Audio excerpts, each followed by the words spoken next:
Hey, cool cats and kittens.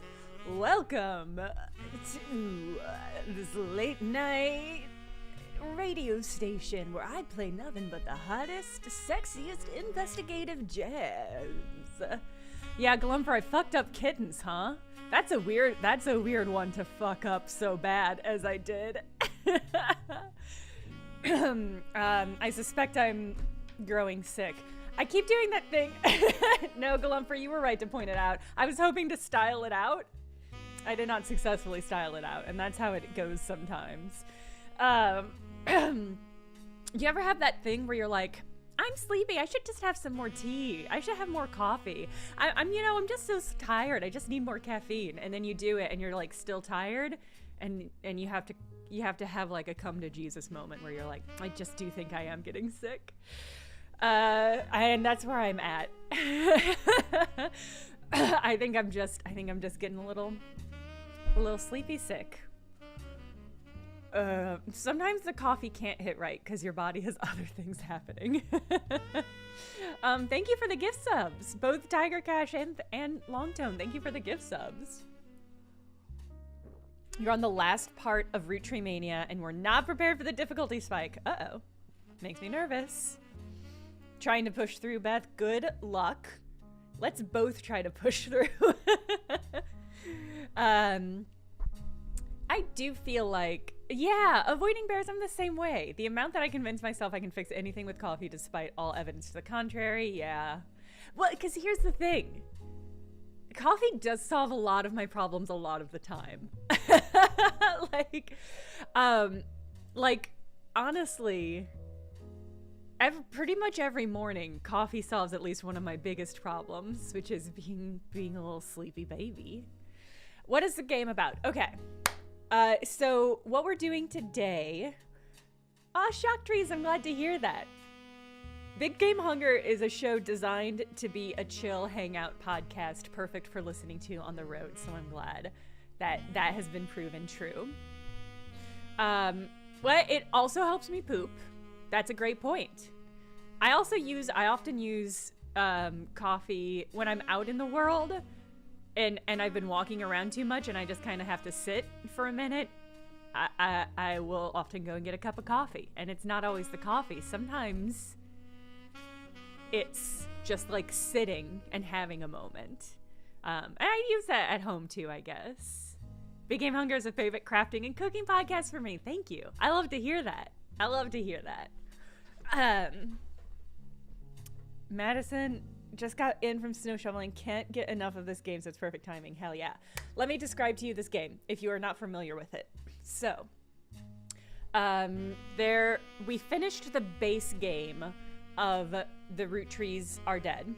Now we are moving on to, it's not like New Game Plus, but it is like another chapter that's a new chapter called Roottremania. And in the base game, basically, there was a disaster where a plane went down and Carl Roottree, Brenda Roottree, and their 3 daughters were killed. And that's the inciting incident. What happens is we were contacted by a mysterious stranger who was like, these people are rich. Hey, Marlo, thank you for the raid. It is a mystery game. Yeah, it is it's a genealogy mystery game. So our task in the first game, and I assume in the next game too, was to figure out who everybody in the family tree was. Actually, can I just hop in and show? It was to figure out who everybody in the family tree was to see who was related by blood to the original founders of this family tree, basically, because there was inheritance at stake. So our job was to the game is set in the 90s, so our job was to use search engines and books and periodicals and stuff like that to fill out this family tree. So this is basically a rich family. They founded a candy company, the Roottree Candy Company, and there's a document set up such that anybody who is a blood relative of the original pair gets money basically from a trust that has been set up. So we were tasked with filling out this whole family tree. And that was super fun and awesome. How do I get to Roottrees Are Dead? I guess let's go back. Can I go back to the main menu? Oh, I have to do new game? Okay. I don't know how to get to the main menu from here, actually. That might not be a functionality. Oh, probably disconnect. Nope.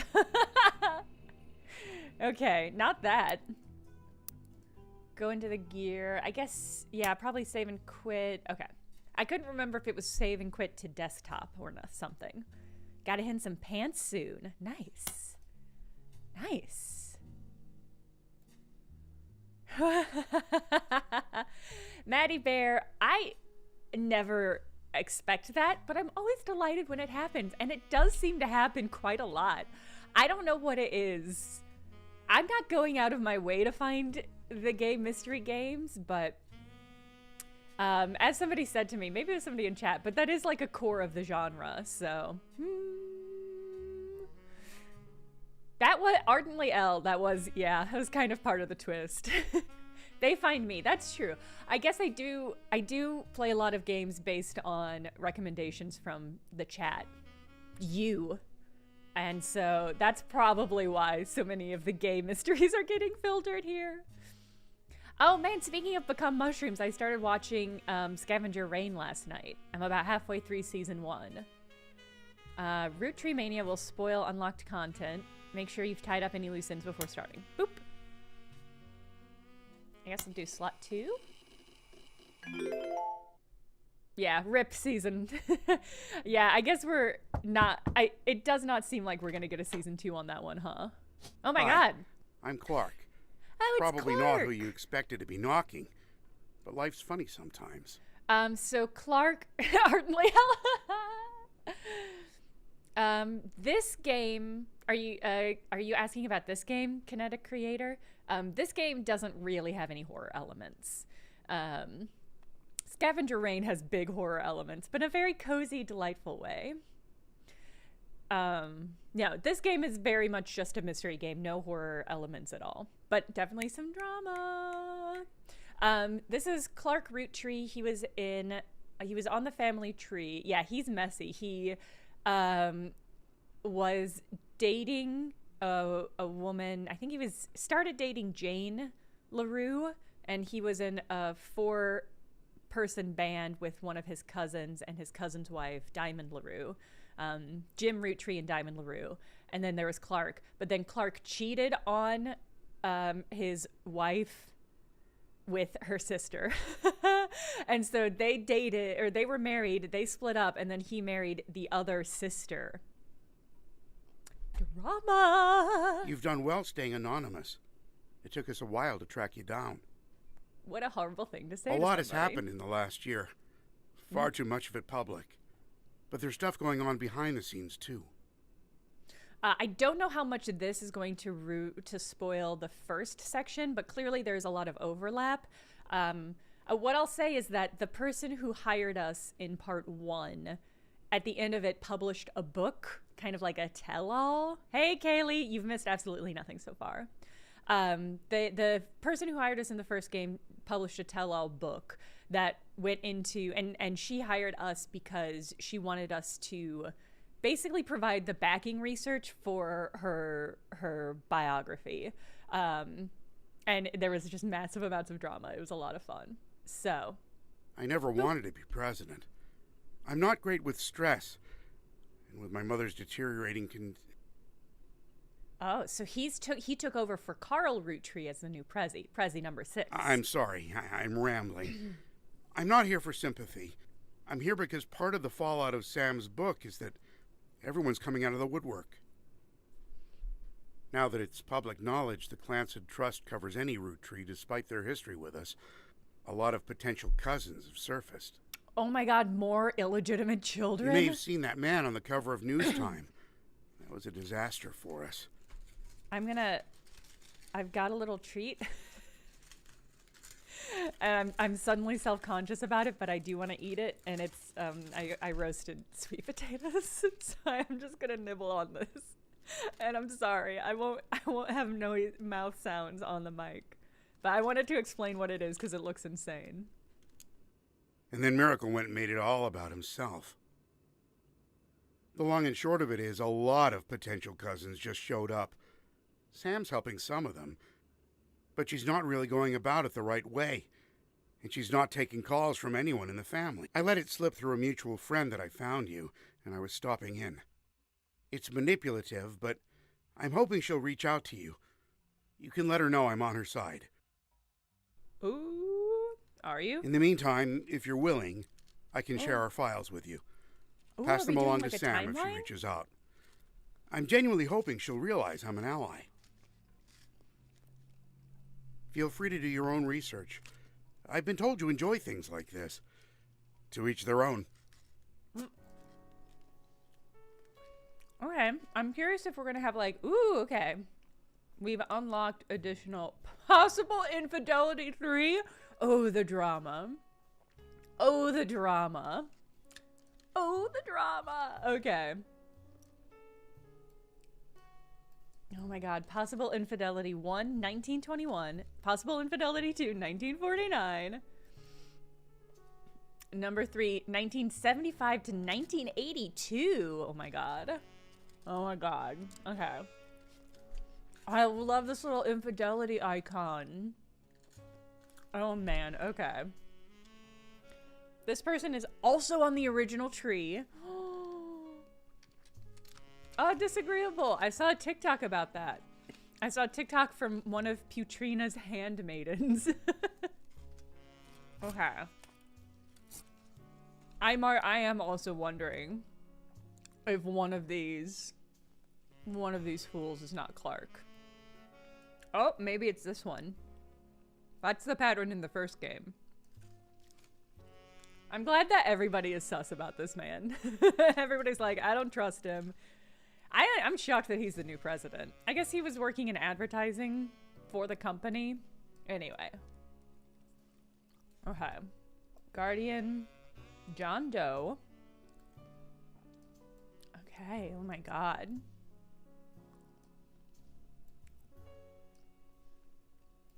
So much. First affair. Final affair. Oh my god. Wow. Wow. We're about to ruin a lot of marriages. Oh my god, okay. It's 1, 2, 3, 4, 5 fucking affairs. Family tree update, okay. Okay, this doesn't mean incest, but if both of these people, it's not an affair and both of these people are already on the original family tree, I mean, it's not impossible. Not everybody who's already on the family tree is related, right? Because there are spouses, like there are a lot of people on this tree who are not related. But if you read Clint Eastwood's Wikipedia page, his children are listed as at least 8. Whew. You think if it was a root tree, they'd have a big photo, but who knows? Yeah, that's a good point. That's a good point. I'm just putting it out there. There's drama afoot. There's drama afoot. Just saying. Okay.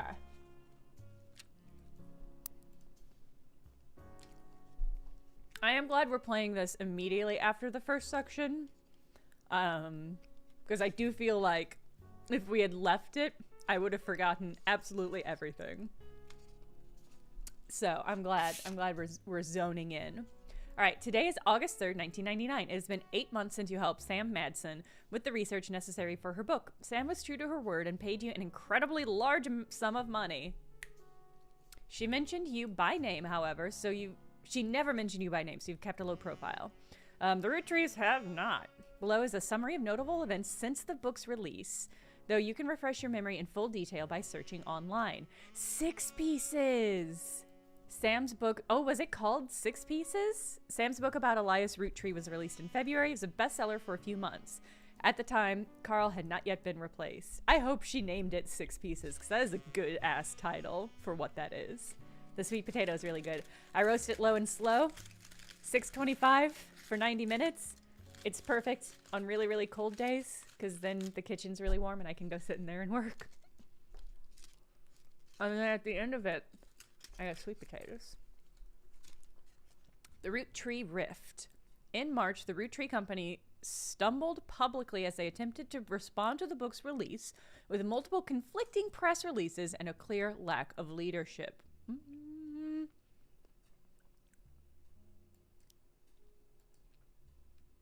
Clark Rafferty LaRue. This is the Clark that contacted us. Oh, sorry, 325. Did I say 625? I meant 325. My bad. My bad.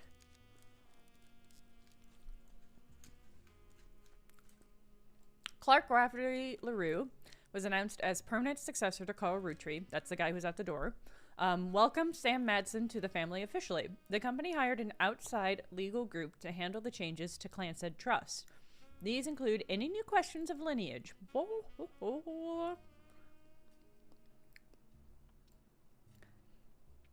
5 P's. After this announcement, there was a rash of different people claiming to be Roottrees, mostly dismissed as opportunists and scammers. The highest profile of these, by a wide margin, was a rapper named Felix Fellows, who changed his moniker to 5 P's as a publicity move at the same time. 5 P's is the only notable person on the updated tree. Oh. ROOTTREEMANIA! And another high-profile misstep, Miracle Roottree publicly and vehemently denied that 5 P's was a root tree.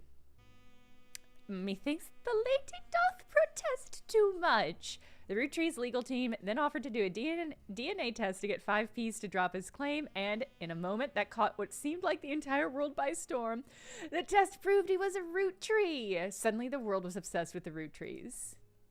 He is the father.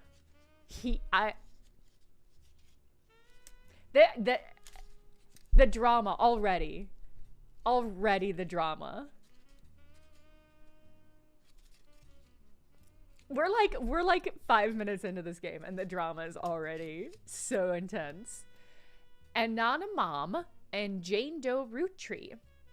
In July, an anonymous woman who the press began to refer to as Anonymom.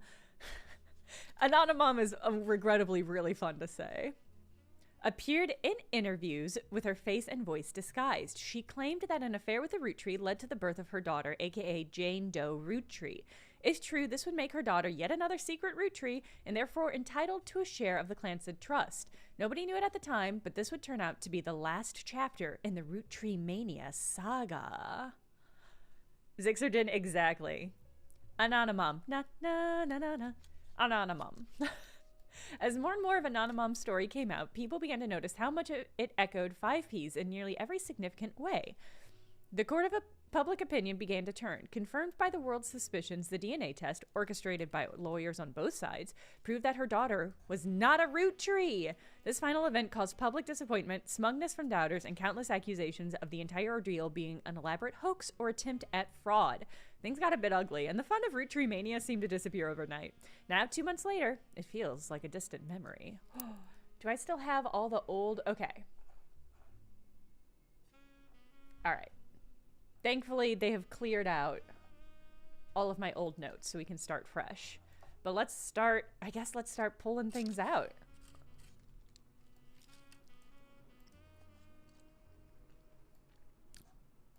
All of these are notable highlights, so these are going to be like really obvious.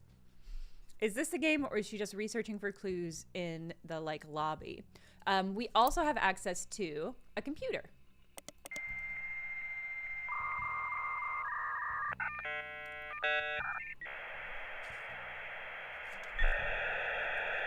My youth. My youth. So we have access to periodicals. We have access to search engine, spider search. So we will dig into this to get actual clues. But right now I'm just pulling out stuff that I want to be able to search.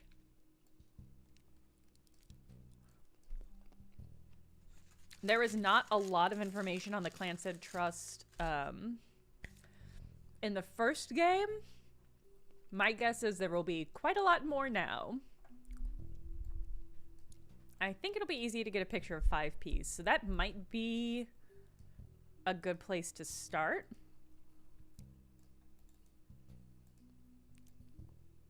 But let's look at the other two. Anonymom. It's funny every time. Let's start with the other two pieces of information. Oh, previously on. Okay.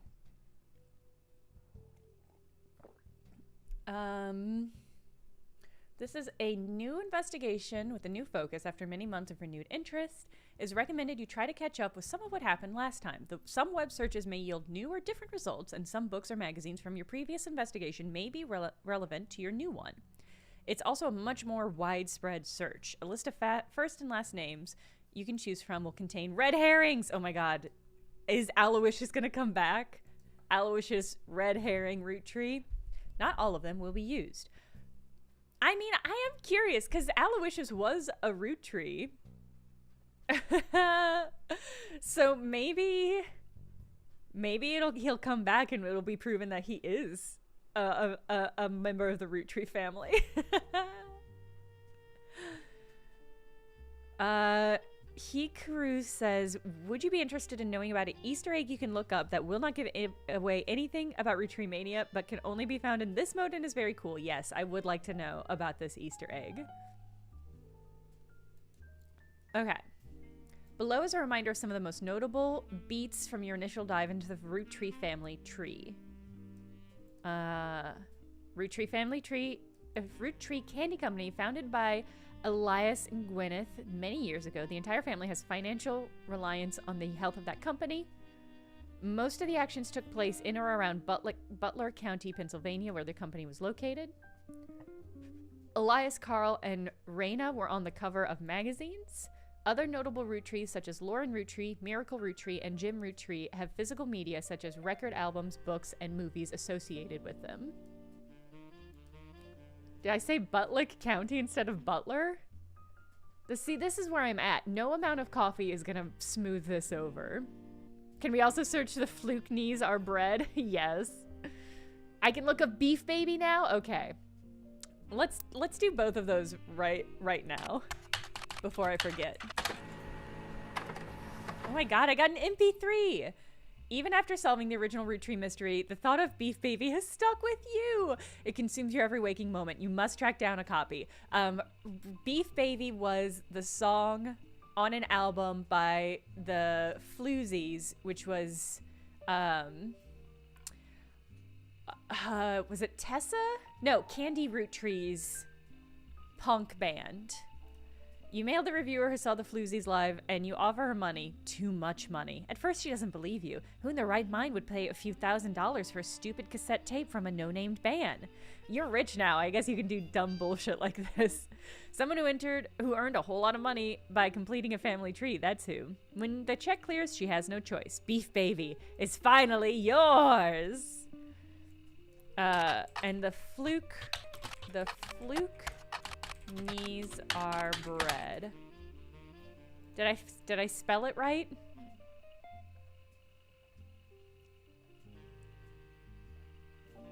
Yeah, it was the fluke knees.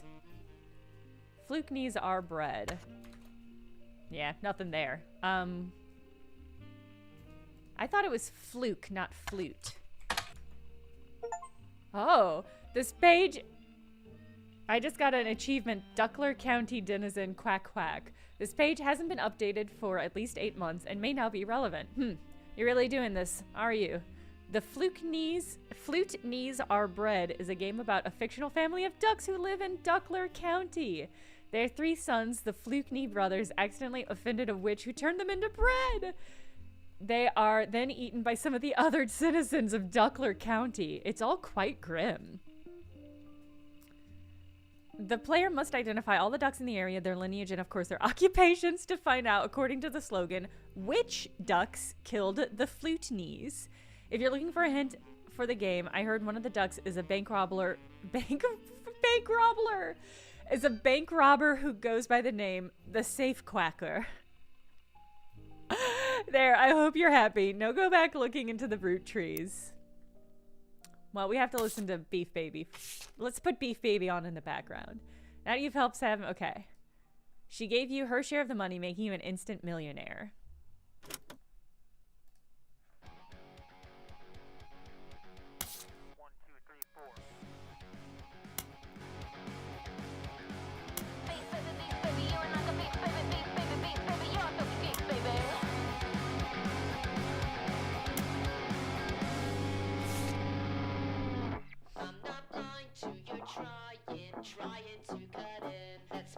Oh man, they really do have that 90s punk sound. Really, like, really nasal vocalization.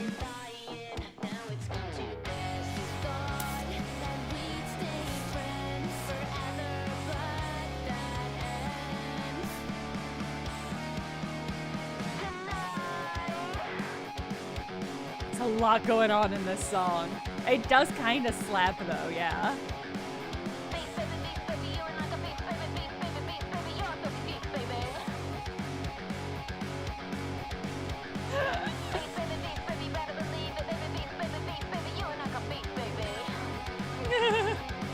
Honestly, I'm kind of into this.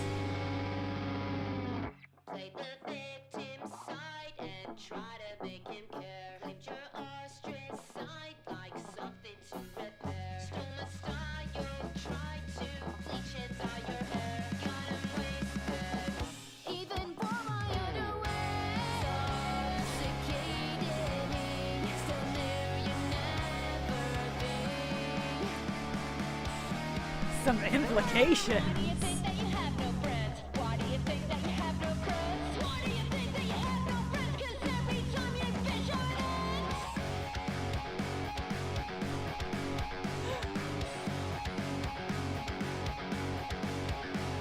Beef baby, you and I got beef baby, you and I got beef baby,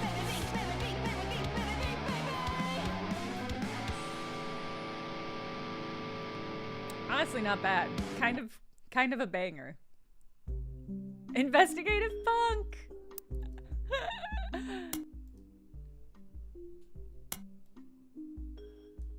Yeah, that rocked. That was good. I'm on board. Okay. What else? Notable Roottrees. Lauren's 2 diaries are probably the most useful resource overall, mentioning many of her relatives directly.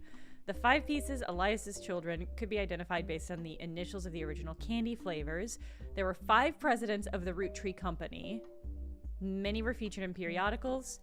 Caroline Morden, Stephanie Jones, and Brian Jones were featured in campaign posters and led to Caroline's art book, which enabled you to fill out more of the tree. It's a very specific thing to call back to, which did not fundamentally to me seem like a big part of that. I'm curious if that's going to come back and we're going to see more of this. Yeah, Madison, I like that too. All of the Rootttrees are okay musicians. Okay to decent musicians. Like, I could see all of those songs getting radio play. Many of the younger Roottrees were found by following a complex rabbit hole through a conspiracy site that led to finding a searchable web address for Chris Rafferty, Lauren's grandson. Yeah, they're mentioning some really specific, interesting stuff. You think it's mostly for people who played the itch version and skipped to Roottree? I'm treating this as like a last time on. You know, when you watch like shows, like especially like in the 2000s, and it would start with like a 2-minute recap of the show, and it'd be like last time on, and you would always know if there was like a reference to some character that you haven't seen in like 4 episodes. You would be like, oh, that character must be coming back for this episode. Like, it was always, they were always like low-key spoilers for the episode, because you would always be like, okay, this is context for what I'm about to see, so it's all relevant, but also a preview of what is gonna happen. Yeah, Sexali Derola, exactly, the last time on Buffy the Vampire Slayer. Yeah, that's exactly it. November Roottrees was difficult to place, only found via hint on Brian Joseph's company website. Ronald and Robert go by Ron and Robbie. Fucking Robbie. Fucking Robbie. Both worked on a TV show called Brother Trouble until Robbie embezzled money and fled to Paris. Unsuccessfully tried to have Robbie removed from the Clanstead Trust. Sam and her father were cryptically mentioned in a book about historical letters. There were dead ends. Yes, Aloysius Herring Roottree, who claimed he was a Roottree but was not. Aloysius Red Roottree. Yeah, I tried every fucking nickname variant. I'm so annoyed that I didn't try Robbie. Family Man, a book about Elias Roottree, turned out to be hot propaganda and not useful. Lauren's other books, historical romance novels, were not very useful on their own, though could lead to other information. Caroline Mordren's sculptures were not useful. All right. I mean, it does say that there are 8 clues here, which implies to me that some of the things that are in that document we are specifically supposed to be researching. All right, and this is just our diary, basically. Okay. We should find the steamy letter book. We should find the steamy letter book. Yeah, we didn't find that last time. All right, I think we just start from the top and go down. So let's start with 6 pieces.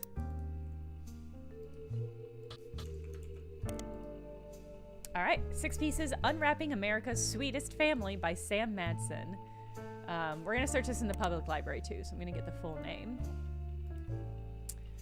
It was released early 1999, perhaps assisted by the still relatively recent plane crash shot to the top of charts. Reviews are mixed, and its time on the bestseller list was limited to only 2 months. Only 2 months as a best fucking seller? Wow, what a failure. Whatever. Most reviewers agreed that the core of the book was compelling and that the takedown of the hypocrisy was well deserved. However, many took umbrage with the timing of the release and the tone of the book, which seemed vindictive. She did seem vindictive, and you know what? She's earned it. Fallout of the book led to the Roottree Company scrambling to release a statement, and due to the conflict of leadership, famously released multiple conflicting official statements over 3 days. Oh, we should try to track down those official statements. Confusing move was referenced in pop culture due to a late-night sketch about indecisionitis, but more traditional analysis has called it the Roottree Rift. A few months later, due to Roottree-mania, the book re-entered the charts and sold even better than the first time. Okay.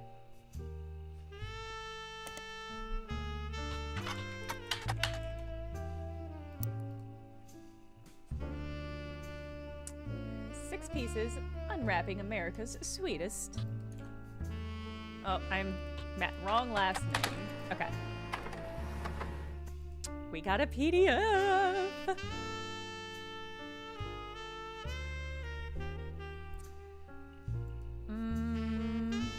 Sam Madsen's book was released earlier this year and details the truth about... I do wish they... Dev, if you're out there, please equalize the volume of all of your sound tracks. They vary in intensity. Sam Madsen, okay, as well as Sam's father, Edward Clancy Roottree, and John Miller. You helped verify her story, so much of the book's core contents are familiar to you. That said, Sam has some sections on other family secrets and rumors. Much of it didn't matter to the primary purpose of the book, and some of it is new to you and may be important to your new search. These sections have been added to your notes.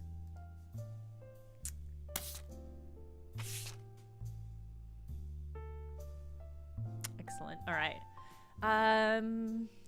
She ran the farm for a period starting around 1968 after the death of Elias Roottree until her daughter Gwyneth took over in 1984. Most of the trial by agent. I noticed there's a volume dial on the radio in the room. Adjusting this has worked, but some of the tracks are much quieter and some of them are a little bit louder, so it's not consistent. That's my only concern. Most of the relevant rumors coincide with the reign of Guy Hudson, who took over as president in 1978. Sam was very much not a fan of Guy, and according to Six Pieces, it was an open secret within the family that Guy was not very much a fan of remaining faithful to his wife, Patricia. Oh, I bet he's the one that has like the five fucking tracks. Many of their hires at the time were young single women, and Guy often spent lavish amounts of money on private parties. This guy's gotta be. It's the right era too. In fact, let's slide over. Oh, I don't have any portraits yet. Boop. And he was the president. He was president number 3, I think. Yeah, president number 3.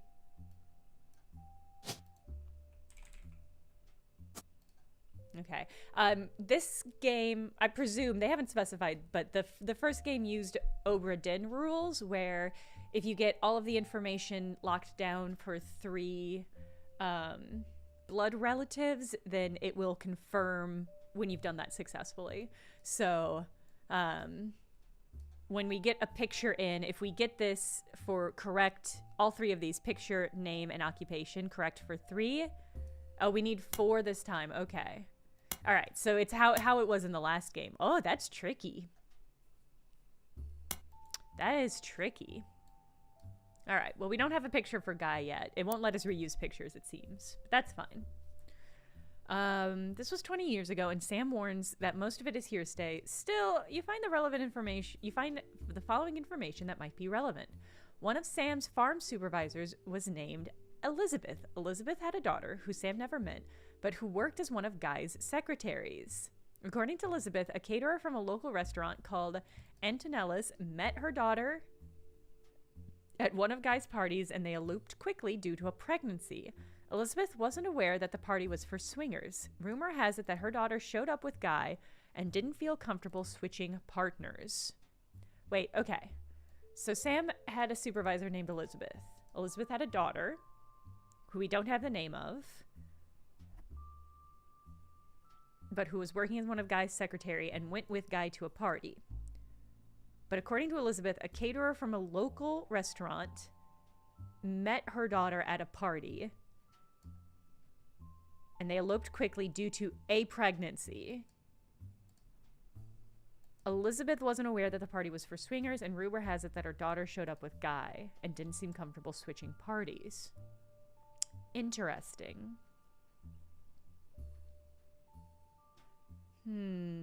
Guy's main positive contribution to the company involved expanding the markets previously untapped by Roottree. Is untapped a Maple joke, do you think? They probably make that joke in the company all the time. However, when he went on a trip overseas, they were often for weeks at a time, and Guy was known for spending more time and money on unofficial business than meeting with distributors and manufacturers. It was said that he bribed at least one politician to open a factory in Brazil. There's also a section where Sam speculates that Elias might have cheated on Gwyneth. Gwyneth was always much kinder to Sam than Elias was, and was the first to invite Sam to family events. While she had no hard evidence, Sam always got the impression that Gwyneth was able to coerce Elias into allowing Sam back into the family, using some kind of leverage instead of it being a natural course of events. The drama. She mentioned that Elias and Gwyneth are known to loudly argue, sometimes about another woman. Sam also says that her son Ernie once asked her, "Who's Beth?" because he overheard them yelling about someone with that name.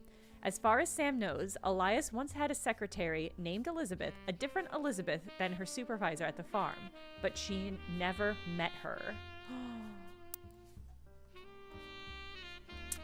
Okay, so this possible infidelity from 1921, it almost has to be Elias.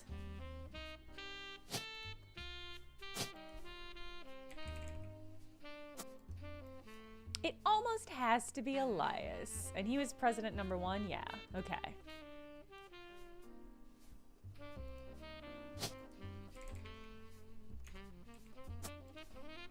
And somebody named Elizabeth. Oh my god, we have to do the first name and last name separately? Well, that's a fucking nightmare. That's so hard. Oh my god, okay, well. Oh, that's so difficult. Fuck me. Alright. But she was a secretary, right? That's what that document said? As far as Sam knows, Elias once had a secretary named Elizabeth. Yeah, I highlighted the restaurant, so we will search that for sure. Oh my god, okay. And potentially one of these 80 people is also Elizabeth, but I don't think we really know quite yet.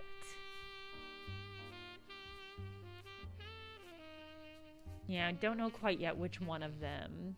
Presumably one of the ones that has... God, they all had children! Ugh. Ah. Okay. Wow. Elizabeth's daughter. That's true, yeah. It wasn't with Elizabeth, it was with her daughter. But we don't know the daughter's name yet. God damn, okay. I guess... Ooh, how do I want to do this? There's an older version of this page on the Time Travel Archive. This is also a new mechanic. This book has not yet been released. There's no additional information. Okay. This is interesting. So this is also a new mechanic, the ability to look at the internet archives for these sites. Oh. Okay.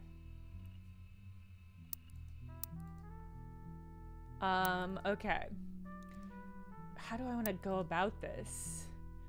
I think the best strategy is to drill deep on each individual, because this is like our master list, and we can always come back to that. That will be easy. So I think what I'm going to do is continue to drill down on each individual chain of evidence. So we've got this book now. I think we should continue to dig down into stuff mentioned in the book. So let's... What do I want to do? Yeah, let's just see what we can get with Guy Hudson. Guy, I'm also so curious about the conspiracy theory thing. We'll see. Guy Hudson, who was the only president of Roottrees for a few years in the late 70s and early 80s, has mostly faded into obscurity except for the fancy flavors debacle. Love that. What a thing to call a debacle. During Roottremania, he suddenly rose to prominence again after 5Ps appeared on the cover of a magazine holding a photo of Guy and his mother. What magazine? Okay. I'm gonna make it a priority to figure out the magazine that he was on top of. A few people that existed adjacent to the company in the 70s have come forward with stories about debauchery and swinger parties. Guy liked to throw large holiday parties whenever he had an excuse, and they often got very out of hand. This fact has led to some people to speculate that the night he died in a car crash he was drunk or impaired in some way, but the Butler County Police have released multiple statements and ample evidence that proves decisively that it was not foul play and that no party had taken place. Roottrees lawyers have been quick to threaten litigation to anybody who has tried to disparage Guy or the company in public. Okay, I want to find the magazine that 5Ps was on the cover of. 5Ps, aka Felix Fellows, is a rapper who's found some recent radio play after being publicly confirmed as a long-lost Roottree. It's a play on 5 pieces. I guess it's 5Ps. Yeah, that's what I've been saying. Okay. An article you find on a website known for their particularly harsh reviews of modern music. Do we think that's the magazine we have? That's probably the same periodical we already have. Gave his most recent album, Root of All Evil, 1 star out of 7. Okay. With the headline, "More poser than my action figure collection." The reviewer mentioned his real name is David, and he used to go by Dirte Davy. And the author rused the fact that this rebranding was a blatant marketing stunt at the expense of his mother's tragic past. She overdosed when he was 16. Apparently, only one of the songs of the album is new, and the others were simply rewritten to turn blatant references to sex, drugs, and violence into clumsy euphemisms. His rise to prominence was kickstarted when he appeared a few months ago. Yes, on the cover of Newstime. Okay, that was referenced already. Holding a photo of his mother with Guy Hudson. Wow. Ugh. Yeah, I'm putting some stuff together now. And she was 16 when she died. Definitely had a son with Guy Hudson, apparently. Uh-oh. Uh-oh. Some timeline ain't timelining. Some math ain't math. When he was 16. Jim, thank you. I have good reading comprehension sometime. You're right. That was a good catch. and a huge relief. You did the exact same thing, Jim. Okay. Good to hear it. Yes, okay. She overdosed when he was 16. So he was quite young. That is really upsetting, especially since he abandoned by his father, Guy Hudson. Phew. On the cover of New Times holding up. Okay. At first, the Root Tree Company denied it vehemently. Miracle Root Tree even appeared in the same magazine a week later. But since then, they've backtracked it and publicly welcomed him into the family. So this is interesting because Miracle Root Tree was the one who insisted that 5Ps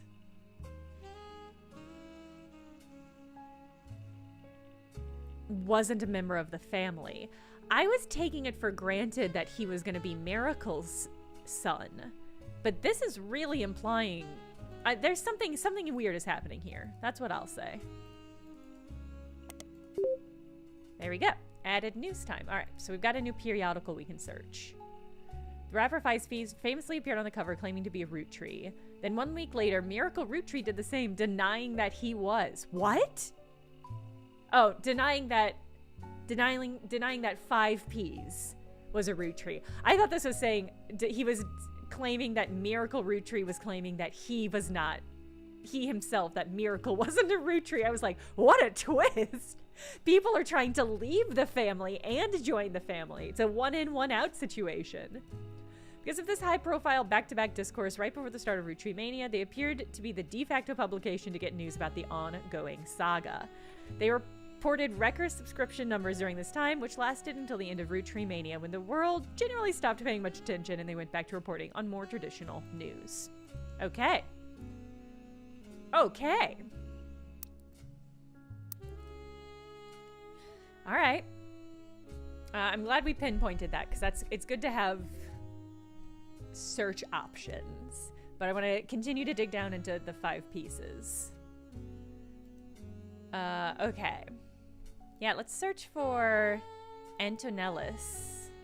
It's a large number of Antonellis restaurants, not because it's a chain, just because it seems to be a common name for Italian restaurants. You may need a more local source if you're going to look for a specific one. Like Butler County Times. Antonellis is an Italian restaurant and has been in Butler County Times twice. Most recent one in Coves, 1992. The owner, Rochelle Zimmer, sold the land the building was on, and at the time of the article, she was unsure if the restaurant would move to a new location, or if she would retire. Many years before that, there's a puff piece from Valentine's Day 1978 that asked recently married residents of Butler County how they met. Christine Garland responded. She and her husband Steve, who was a chef at Antonellis, met many years ago when she delivered produce from her mother's farm. A farm, you say? They have a maple farm. They're probably not delivering produce, but Steve used to work extra hours just to be there during her deliveries. Although they grew apart when the restaurant switched suppliers, they reconnected by chance and eloped at the end of next year. Now she has a bun in the oven, and they're both working as much as they can. She's a secretary, but went back to delivering produce on the weekend, trying to save up money to move to Boston and open their restaurant. Okay, this is the one referenced in the book. This is this whole thing.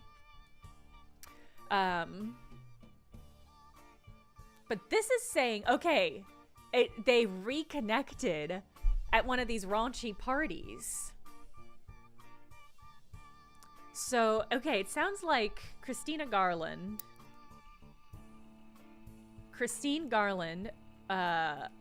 met her husband, Steve, presumably Steve Garland, but we don't know that for sure.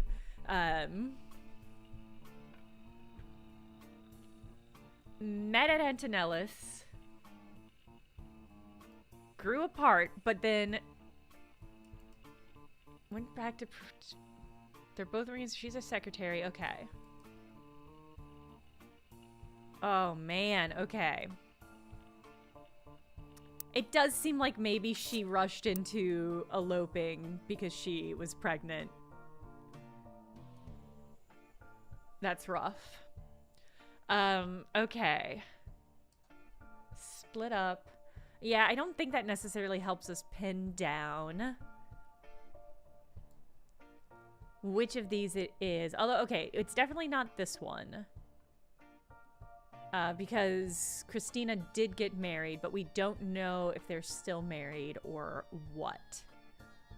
Alright, so that is good information, but it did not help us put anything on the map. I mean, I guess let's check out these people. Okay, that's... Steve Garland has 3 articles that mention him. The first was an article about how he met his wife, Christina, and they worked at the Antonells. Okay.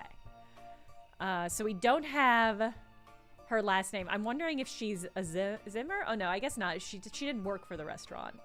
The second is from months later, September 1978. A listing for his weekend cooking classes, Gourmet for the Groovy.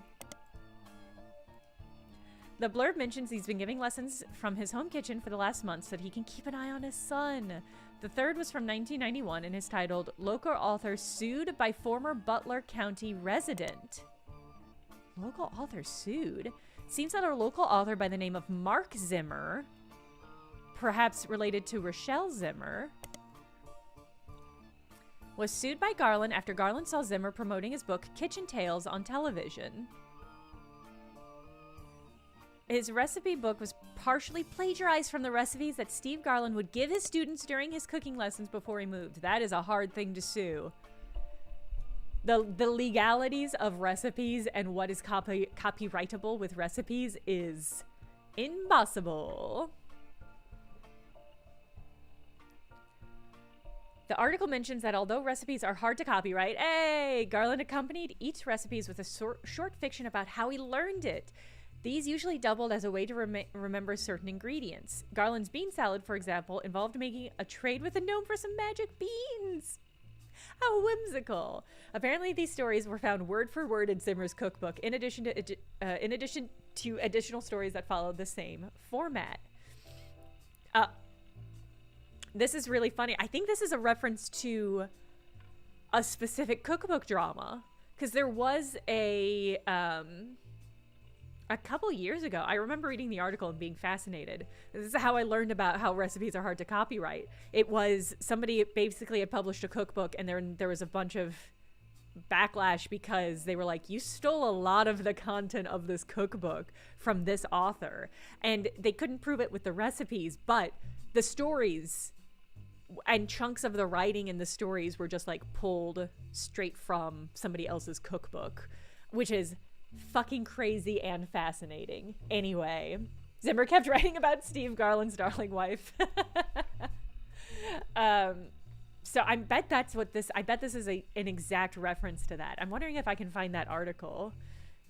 Because again, it's just like cookbook plagiarism. It's just like extraordinarily difficult to pinpoint who owns a recipe, because almost all a lot of recipes are built on the backs of other recipes. It's such an evolving art form. I think this is the one I was looking at. Oh, Kaylee, that these might be the same. No, this is an entirely different one. That's really funny. Okay, no, this references Macan. But the Eater link is the article that I read about it. Fascinating stuff. Yeah, 2 plagiarism scandals in cookbook world. Incredible. Okay. Really fucking funny. All right. A lot to dig in there. A lot to dig in there. What I want to search before we get too far down this loop. I also want to search Rochelle Zimmer.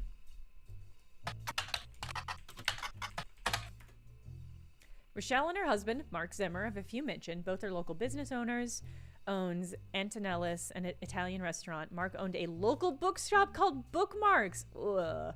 Naming your bookstore after yourself? I don't know about it. Do I respect it? Do I hate it? That's tricky. Once mentioned where he's sued by Steve Garland. Okay. Used to work for a food company where he'd publish recipes using the company's products on the website. Part of my job was writing feel-good stories and glowing praise for recipes I never even tasted. Really makes me wonder how much of these how many of those accompanying stories are complete bullshit. That is a great question. I mean, that's really difficult to say. I hope not a lot.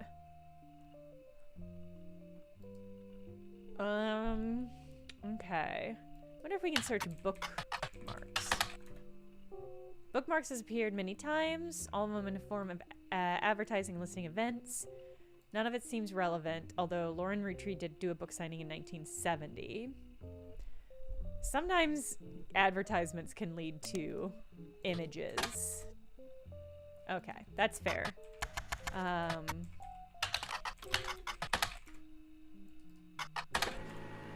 Aha! Kitchen Tales was a story-based recipe book credited to Mark Zimmer. We'll also search in the public library. Hey, Lord, it's a very good game. The book released before the internet was widespread, so mentions are rare. One book collector states that the publishers were unprepared for the demand, and there was no second printing, so it's unusual to find a copy in the wild. You find an alternative medicine website, which focuses on cooking with natural ingredients. It mentions one of the Kitchen Tales recipes used salt water, and it included a scan of the recipe.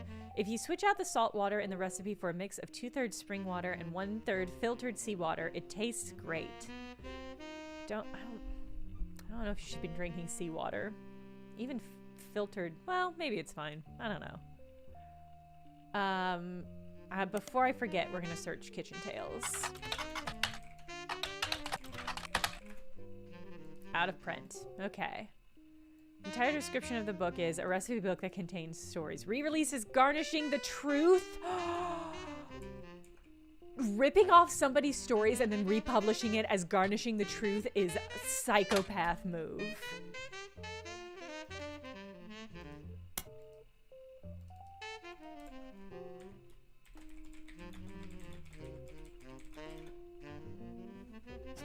Crazy. A crazy thing to do. Oh, but not... Did I get that right?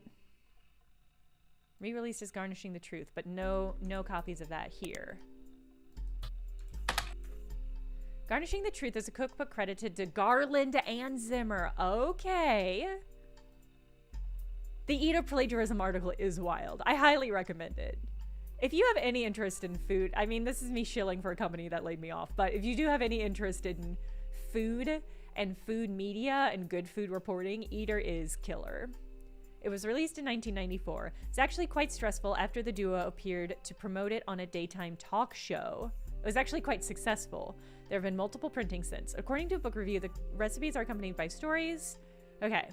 Seems perfect to learning to cook with the entire family. Nothing relevant. Okay. Okay. All right, so that was a good line.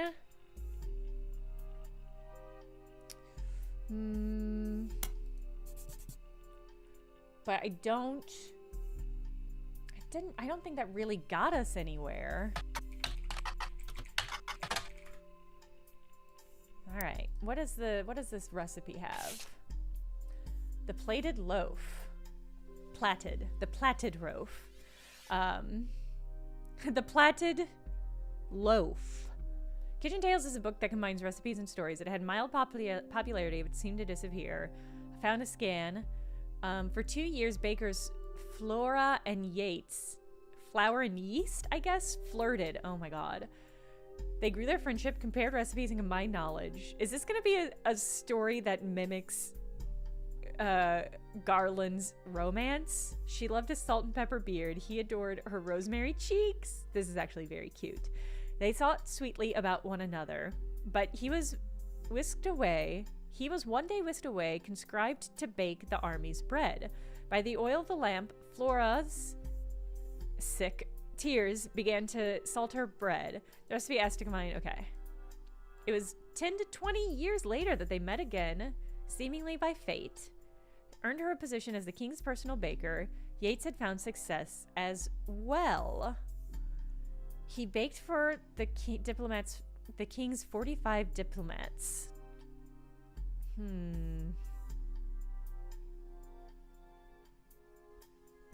One day, they returned from the Dutch Isles with a gift, 450 unbaked loaves, and were sent to the palace bakery. Okay, so it's, you wait for 10, I'm going to guess 10 to 12 hours? And then, I guess, 45 minutes rest maybe, and then bake at 450? Allowed to prove for 10 to 25. Let's sit for 45. Okay. Upon seeing Yates, Flora was delighted. Who is this for? What is this? What? Okay. This feels very much like a nice thing for like a children's cookbook, but it feels like a crazy thing to have in an adult cookbook. Felt like she was being torn in two. She had not been made aware of the gift and had prepared buns for the palace oven. She wished to greet Yates warmly, but was struck by fears that he'd be unable to bake with her, that she'd face retribution for being unprepared. All right, split them, salt them. Oh my god, it just keeps going. They did not solve her predicament. They missed the final chance. Okay. Roll and pistol, okay. Plat them. Bankrolled by the king. Flora and Yates spent their days baking together. They traveled for 45 years and settled down for 15 more. Their souls were golden with no regrets. Okay, here's what this is. This is fucking weird. Yeah, the bun in the oven. I mean, it feels like this is a reference to their marriage. Garland and Garland's. Christina and what's his name? Christine and Steve. This feels like a reference to Christine and Steve. My read is that when it says King's personal baker, that's her going to work for the Root Tree. And I think I'm wondering if this is about them being together forever. Okay, here's my read on this, and this is very insane. It's a weird jump. I think Steve knew that the child was not his. What I'm thinking is, bankrolled by the king, I think Steve knew the child wasn't his. They blackmailed Guy Hudson for a lot of money, and then lived together, like they just stayed together forever. Their souls were golden with no regrets. That's my read on this. So I think it's this one. I think they're the couple that didn't break up.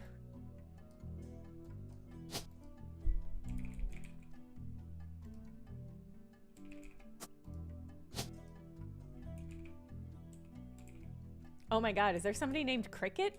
Oh, I can't wait to meet them. I guess her last job seems to have been a chef. Okay. And then so I think this one is their baby. And then this was their other child. That's my read on that. We'll see. We'll just see. We don't even have pictures of any of these people yet, so. Maybe I'm getting ahead of myself.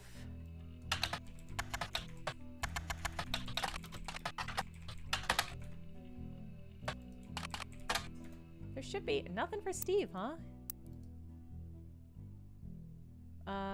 No, I guess I want my notes. Did I spell Christine right? Okay.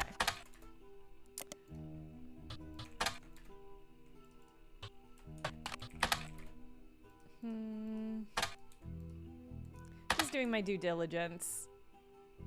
I guess I could search Gourmet of the Groovy. Okay. One of these has got to have a fucking picture attached.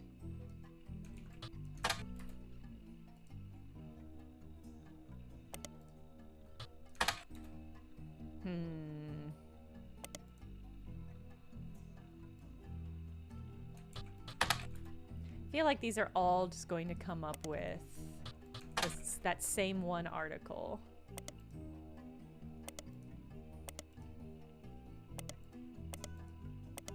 Oh God, I lost him. All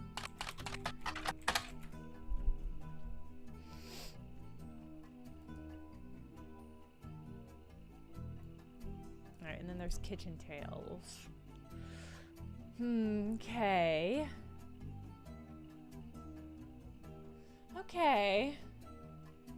A lot of information here. I'm not positive.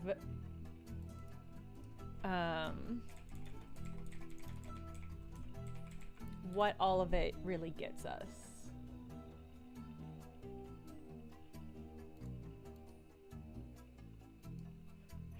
Okay. Okay. Net Explorer, I assume. The NE. Yeah, Matt said I know her last name won't be Garland because that's her married name and that won't be how she appears, but for the time being, I just want to lock that in since that's what we know her by. We don't have a photo yet for her either, so it's not a huge rush. Okay, God. That was a lot of information, but so little of it useful. Okay. So that was that. And digging around to Guy Hudson parties might also be useful.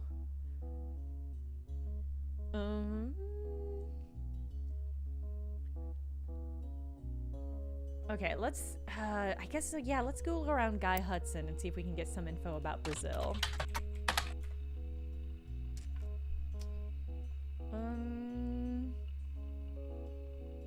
Oh, you know what? I can get a picture for 5Ps, I bet.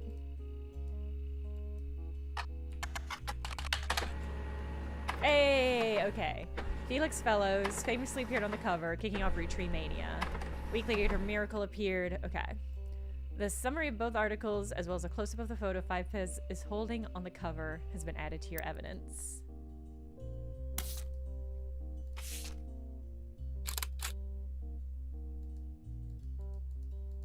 Okay.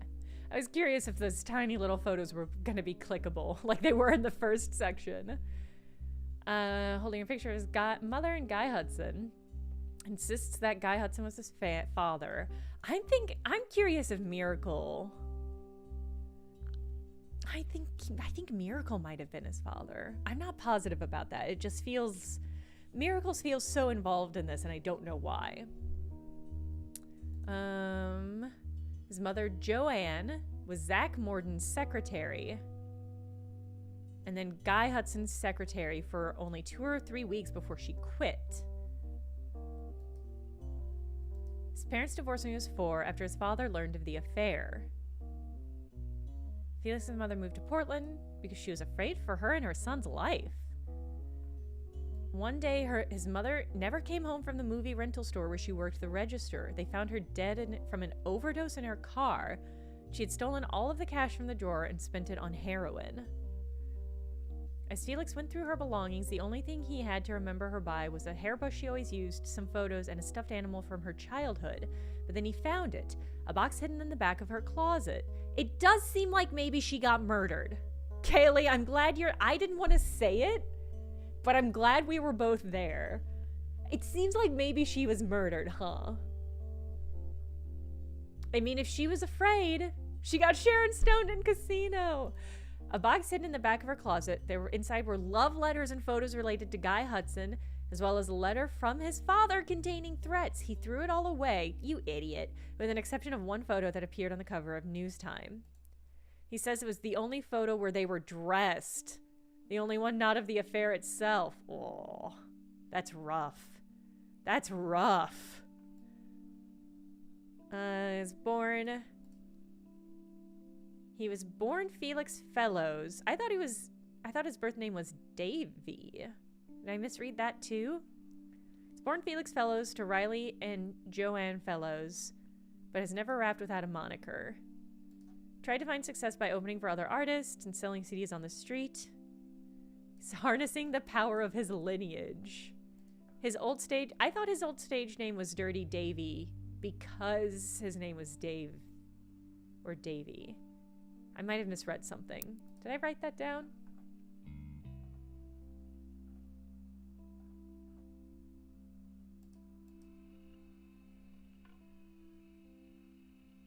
The viewer mentions his real name is David, and he used to go by Dirty Davy.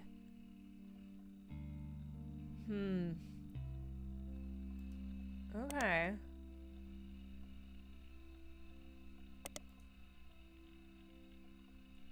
Yeah, that's all very suspicious. I mean, the music reviewer might be wrong, but that's something we should keep an eye on. Felix did some research into the truth of these claims and was able to confirm that Joanne did work for the Roottrees Company as a secretary in the early to mid-70s. I mean, it says he was born Felix Fellows to Riley and Joanna Fellows. This feels like a trap. Like we're gonna have to try Felix and Dave or David or Davy. Confirms he died of drug overdose and went to foster care soon after. They were unable to track down his father.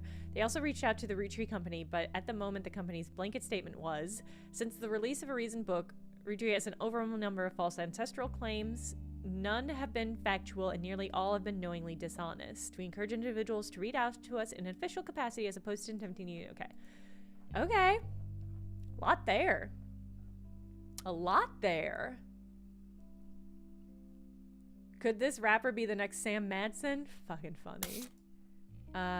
What else did we get? Oh my god, it's Miracle! Wait, who is this in your glasses? Is that Felix? That's a fascinating choice for cover. Charlatans and thieves. Yeah, the fucking rainbow tie is back. Okay, so they have this photo reflected in his glasses. That's fascinating. Kind of perplexing. Miracle Roottrees appear on the cover. Vehemently died. Was okay. Doesn't focus much on the details of the accusation. Instead, he comes across as exhausted at the events that have been going on behind the scenes, as well as the characters of those he feels are attacking his family. Starts with 6 pieces content. He says that although most of the book was based in fact, it left out anything that wouldn't fit the agenda. He points out that Sam's daughter still earns a generous salary for overseeing the farm division of Roottree, and that Sam did the same before her, that Sam's family was not destitute, and that really it was only her son who chose to take on a job with no salary. He claims that though they didn't have to, the family helped paid for her son's medical bills after voting that it was the right thing to do. Yeah, it's totally normal for a family to vote about whether or not to pay one of their family members' fucking medical bills. Totally normal. Miracle also says that the story about his father, Elias, shunning EC was one-sided, leaving out Edward Clancy's blame in the whole thing. For being gay, Miracle? Elias gave him a simple ultimatum: stop sinning or be disowned. Fuck this guy. Miracle says it was EC's own choice and that Elias allowing him to earn food and shelter on the company's dime was a kindness, especially considering that he and John continued to be roommates. Miracle then pivots to the fallout from 6 pieces. He recounts a deluge of claims. He doesn't cite any specifics, but says that every time someone comes forward, the family devolves into arguments. They've had to hire an outside legal team to help. But so far, every case has been demonstrably, laughably false. All they do is tarnish the family's reputation. He focuses on 5 Ps, calls him a grifter and a delinquent, says he's using their name and products to sell filth to the masses. He says it's most dangerous because it exposes the world to hatred. Cites the lyrics as violent, sexist, and ungodly, and prays the boy will repent, retract his lies, and find religion. I hope we get to hear this white boy rap. Lastly, he turns to the future, states that those who wish to hear the true story can join him in his farewell tour in this upcoming fall, planning a tour of the country's churches one last time, and that now at age 71, Miracle is the oldest living root tree. Plans to continue preaching after the tour. Your last chance to hear the truth from the man with the most complete recollection of one of America's most notable families in your own hometown. I guess we don't know that the guy is white. The article mentions that Miracle's son, Miracle Jr., did not wish to comment and has a statement from Clark Rafferty LaRue. Miracle does not speak for his entire family. We're working carefully on a plan to definitively disprove any claims of infidelity in our family's past. Yeah, that's such a funny way of saying it. We're not here to find the truth. We are working on a plan to discredit anybody who suggests that any of us have fucked around. That is such a telling way of phrasing that. Article also does not refute Miracle's claim that he's the oldest living root tree, despite Sam Matson being born the year before him. It's unclear if Miracle made the claim out of ignorance or spite. Phew, okay. There's so much here, but only one clue, which is really fascinating too.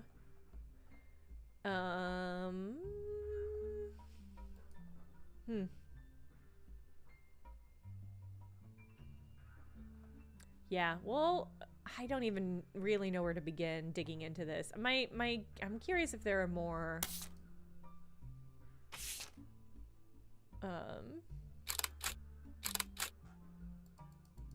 Okay. Rapper 5 C's appeared on the cover holding this picture. Polaroid of his mother when she was Zach Morton's secretary. Claims that Joanna and Guy Hudson were having an affair that led to his birth.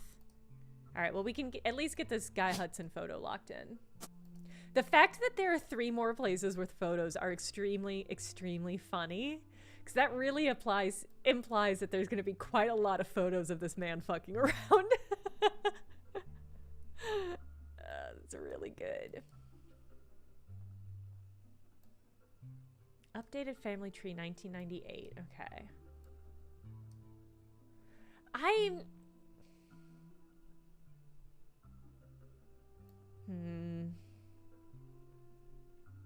I mean, so much angsty stuff has happened for sure.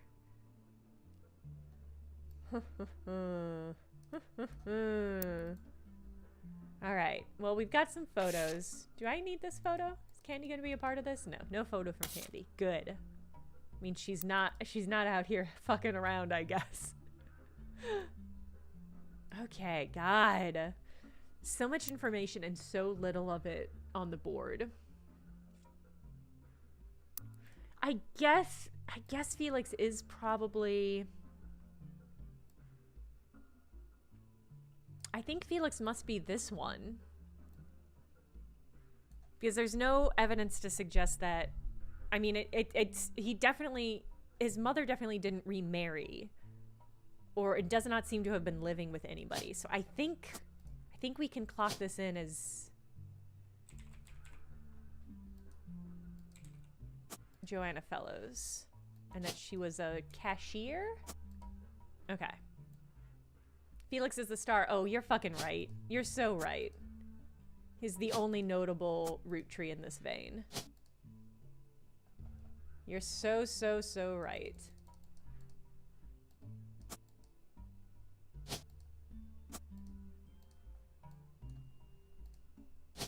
All right, in you go, little lad. But yeah, the name is gonna be tricky. I'm gonna put it in as Felix for now. But honestly, I just don't think we know.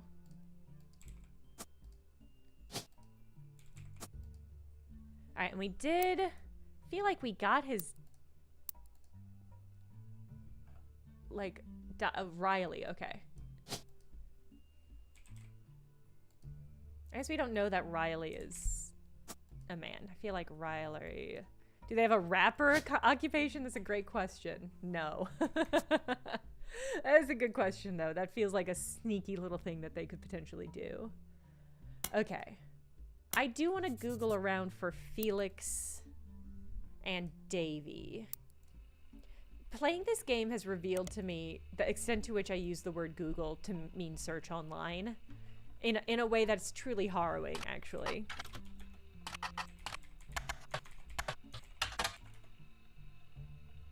Alright, that's just the same thing.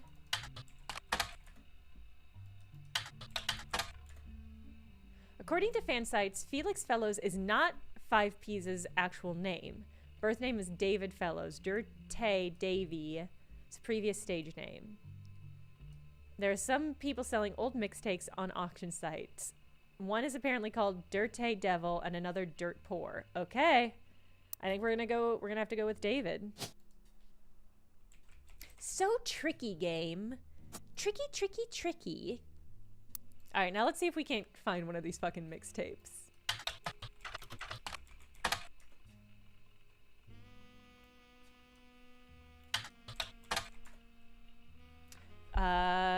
First mixtape. Discrepancies and debates about what year it is actually released based on some pop culture references, with a range it could be in from 1992 and 1994. One of its songs, Yes I Can Jump, this is a white kid, seems to be at the center of the confusion. Because as we all know, white men can't jump. Really fucking funny. So funny. Some fan sites claim there are multiple versions with different track listings and songs links on them. Although, because there's very little evidence of the mixtape online as it is, it's even harder to verify that information. What do I have to do to get an MP3? It seems to be the only song that didn't make it into a studio album that people thought should have. A reference to the 1992 movie White Men Can't Jump has caused some confusion. Because of it, it is agreed upon that the mixtape had to come out in 1992 at the earliest. But others point out that Fellows references seeing the movie on his 17th birthday. That would have been 1994. Others claim he's trying to make himself sound older, since in response to some of the more questionable lyrics, he has stated multiple times that he was just a dumb kid when it was released. Kylie, yes. Kaylee, yes. Sorry, I said Kylie. Kaylee, yes. I love that. I'm obsessed. I'm intrigued about this. I'm curious what all this means. I feel like... No, I don't know what's happening.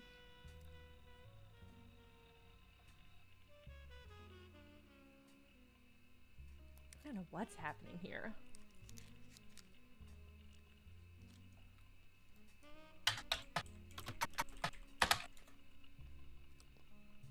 So a lot of online discourse. In one of the songs, Felix Fellows includes someone that would be revealed to be his own cousin, Raina, in a list of attractive women. It begins. It begins.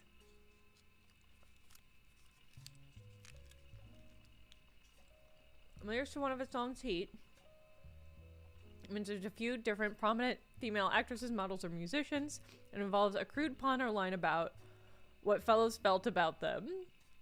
When it was released in 1999, much of the rhetoric was toned down to be less overtly profane. And the line referencing of Raina was clumsily replaced by Dana, a reference to the character from X-Files.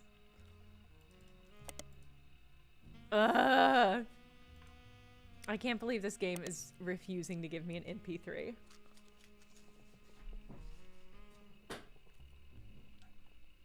Okay. So fucking funny. Maybe he's in Teen Beat. I don't think searching the periodicals is not going to get us an MP3, which I know fundamentally is not what we're searching for. And yet, it's all I care about.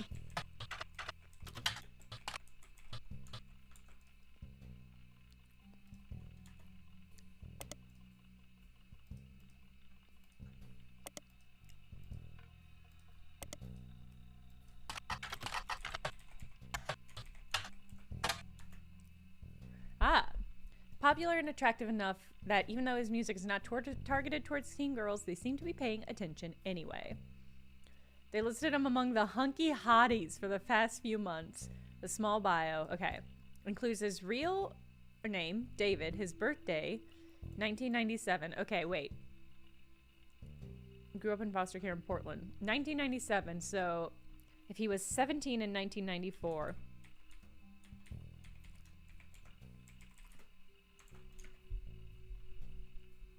Okay, yeah, that maths. Letter to the editor also claims that it's not possible that he was born in 1977. See?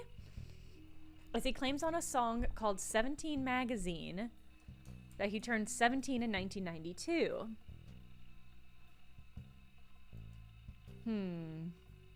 Whoa.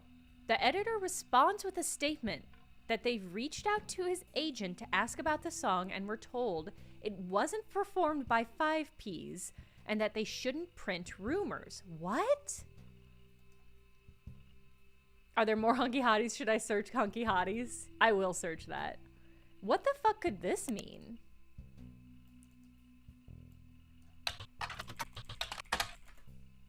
Aww.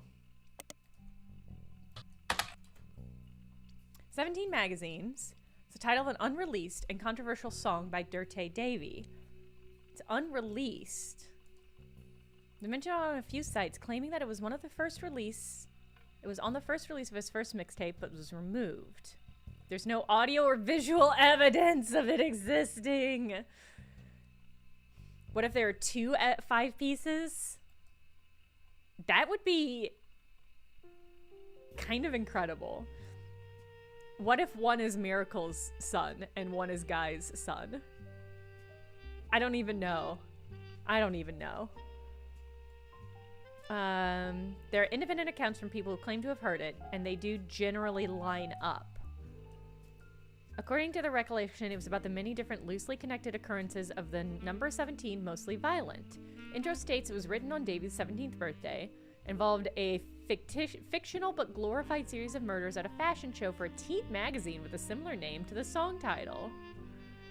Person doing the violence was apparently trying to beat Dahmer's high score. Due to major acts of gun violence in schools earlier this year and the subsequent backlash against violent music and video games, it's generally considered in poor taste to bring it up. They're shocked but are morbidly curious. Maybe they're just trying to...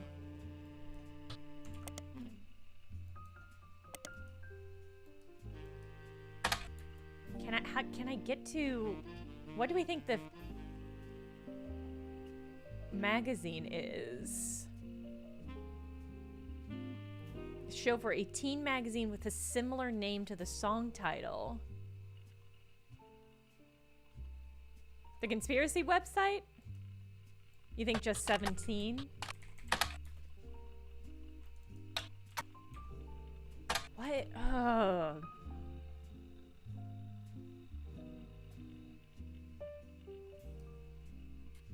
This feels like it must be a clue to a magazine. But I can't imagine what it would be outside of magazine. Pain magazine. I guess maybe if we...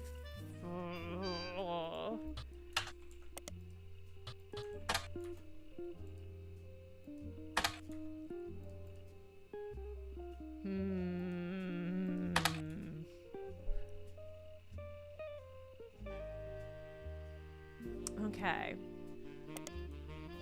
You think it's 16 magazine? That would be really funny since there's... Maybe it's 15 magazines since the timeline is weird in that direction. Okay, no. Alright.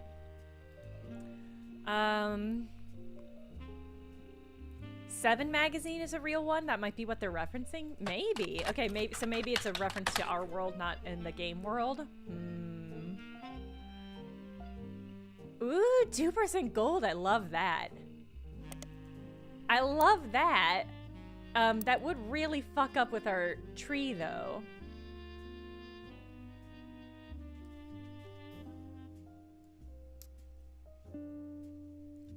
Yeah, that would involve... I am curious if the top secret section is more information about Miracle possibly fathering a child as well. Because there's none of these that I think really fit with him. I don't know if we ever really got like birth date information. But I feel like, well, if Miracle is, so, okay, hold on. It's 1999 and he's 71. So he was born in 1928. So him having an affair in 1949, it's not really. I mean, it's not. Hold on, let me do the actual numbers. I mean, he'd be 21, so it's like technically not impossible, but it could be one of Miracle's kids. That's, I mean, this one couldn't be, but the one on the far end could be. God, this just happened last year, according to this. That's intense. Mechtil, you don't have to use that. Mechtil, you don't have to do that. Trial by agent, that would be fucking funny as hell, actually. That would actually be pretty incredible. Okay. I mean, I think... Right now, I think we have three pretty well locked in. I feel really strong about all three of these. So if we could find a picture of Elias Roottree, we could potentially get those locked in. But a part of me is like, is that a waste? Should we try to fill something else that we're a little bit more dodgy about in? I mean, we don't have a picture for Christine yet. Maybe that's what we should angle towards. Yeah, let's dig around for Christine a little. If we could find her maiden name, I bet that's how we find her last name. Owner is Rochelle Zimmer.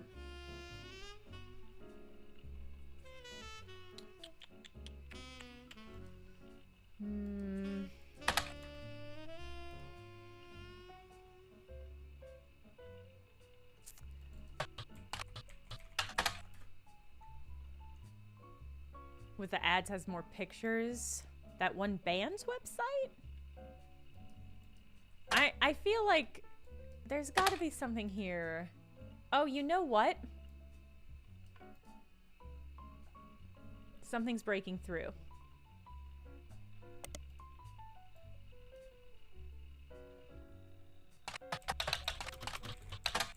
Is that what it was called? Okay. It's credited to both of them. When I searched in the public library for it, I only searched for Mark Zimmer.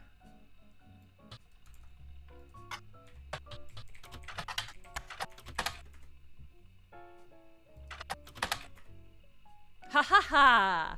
Ha ha ha! The introduction of the book is a series of acknowledgements from Steve. First is, Christine, thank you for everything. Your support means the world to me. You are the apple of my pie. The second is, to James and Robert. You've become amazing men and incredible chefs. I guess I'm a good teacher. The final is to Mark Zimmer. You proved my storytelling approach to recipes could be popular. Without you, this book couldn't exist. Wow. I can't believe they're just like chill with Mark after he fucking totally ripped them off.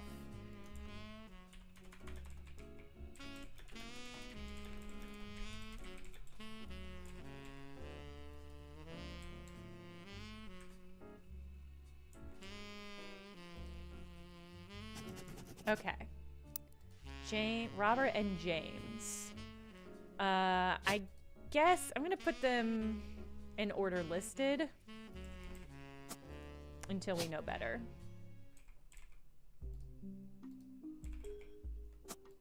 I hope this couple did in fact blackmail the Roottrees for an insane amount of money, and that's why they have done this.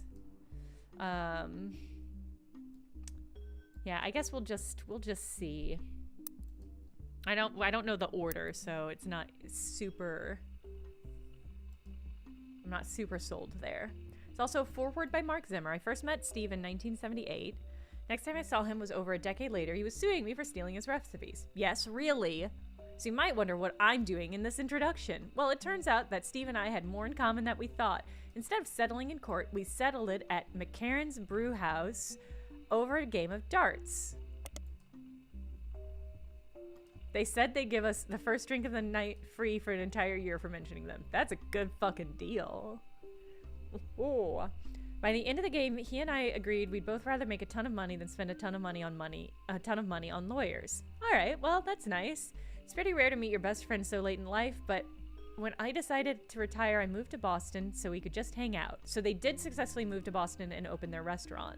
So if you're browsing this book in a bookstore, please buy our book. We need more money for when the free beer runs out at the bookstore. And the bookstore could probably use the sale. The fact that they're just chill with this guy being like a plagiarist is wild. I mean, I guess it's you know, it's nice that they've kind of put this aside, but like, what the fuck? All right, a pub in Boston, McCarran's Brew House, and they have a website. A list of famous people that have had a drink there. Former president of the United States, Kennedy. A few television shows and books have mentioned. One of them is Garnishing the Truth, which the site has this to say about. Local and regulars Stevie G wrote a book about food. We prefer cocktails, but we gave him a shout out, and we ain't gonna say no to free press. So grab a bite at his kids' joint, Fry Die, and then swing by to meet him for a drink. Okay. So at least one of his children is a restaurateur. I also wonder if...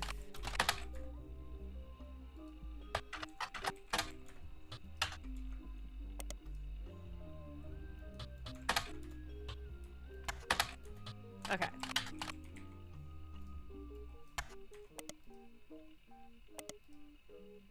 No. Nope. Okay. Fried Eye is a fairly popular restaurant in Boston. It's not a full restaurant, just a front door and a very small interior with a window. Love places like that. Usually the restaurant only serves vegetables, but a lot of viewers say in spite of that, it's delicious. Vegetables are great. So get your shit together. Find a short story about it listed on a website called My Boston Homepage. Whoever runs the page seems just to link random sites related to Boston, tells personal anecdotes, and gives their relatively short opinion. It's very unorganized. It has this to say about Friday: wicked overrated. I saw it in Chef's Signature, so I went and there was a huge line, and they didn't have a single meat dish. What's even the point? I love this. I'm obsessed. Saw it in Chef's Signature. Sounds like a new magazine to me.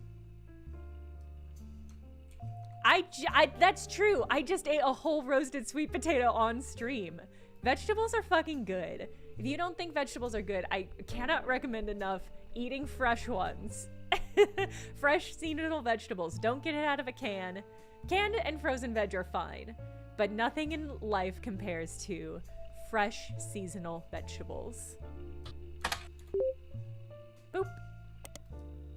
Okay. I also wanted to search My Boston Homepage. I like that we're moving away from the musician angle and sort of into a chef angle, which I love that. It's darts. Carrots are the shit. Oh, did the caption stop? Hold on. Captions, why are you being like this? It might just be lagging. Sometimes it does this. I mean, it's not letting me adjust them, so... Oh, here we go. Are melons vegetables? Under what guideline are melons vegetables? Also, hi, Lord Robert. Did you hop here from YouTube? Captions, why are you being weak?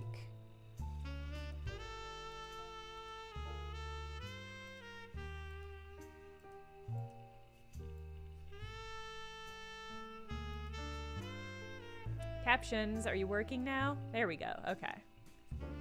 I don't know what happened there. Anyway. It says they're similar to zucchini. I've definitely had some zucchini slash cucumber, some vegetables that are in between melons and like the cucumber family. There we go. My Boston homepage is run by somebody with eclectic taste. They claim to rate things on a scale from wicked awful to wicked wonderful. Wicked awful to wicked wicked. The most recent thing is to receive a wicked awful. It was an antique store called Bee's Things. Apparently, the owner, Beatrice, was not very friendly. Okay, but did she fuck a root tree, or...?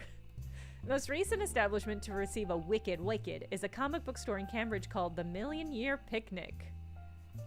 As far as you can tell, nothing besides fried ice seems to connect to your search in any way. That seems to me to be a clue that these are going to be useless, but... Nothing in this game is fully useless, so we're going to search anyway. The owner's name is Beatrice, and the store's name appears to be a somewhat awkward attempt at a bee's stings pun. I love her, and I love this. This is supported by what can only be described as a swarm of bee-related imagery and puns on the website. Logo has a pastel black and white striped theme with clip art insects all over it. It mentions that all of Boston is buzzing for bees. There's even a list of vintage armoire that mentions plenty of room for all your yellow jackets. Fly on down, honey, and make a deal with Beale. Whew. Nothing here is relevant to your search. I disagree. I think that was all very useful. Comic book store, one of the oldest comic book stores in the United States, named after a short story by Ray Bradbury. If you decide to visit the Million Year Picnic for the first time after playing this game, please tell the owner, Tony, that you heard about his store from the video game The Roottrees Are Dead by Jeremy Johnson. Oh my god. Fair warning, he has no idea that I did this and will probably be somewhat confused if you're the first person to tell him. Okay, so yeah, Nora says this is a real comic book store. That's incredible. You were gonna say that's the comic book store you used to go to? That's so funny. If anybody is a Cambridgeite or a Bostonite and you go here and you tell them about this, please come back and report back what their response is. That's so funny. See? That didn't further our investigation, but it was really delightful. It can be hard to find. It's literally underground. Oh. Yeah, everybody go and save the Million Year Picnic on Google Maps. I don't often get out to comic book stores when I'm traveling. Oh yeah, there it is. Okay. Long-running comic book store. Cool. Great. I'm so curious if anybody has mentioned this to him and what he has to say. But I think we can safely get rid of these. All right, and we got chef's signature.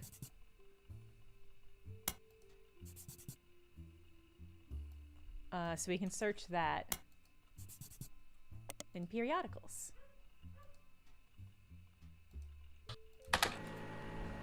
Yes! Photo? Yes! I was looking at that Boston page, Snake Lady. That's how we got that intel.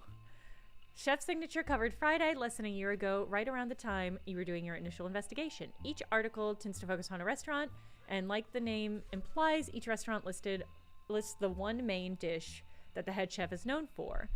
Fried Eyes is known as the samosa cone.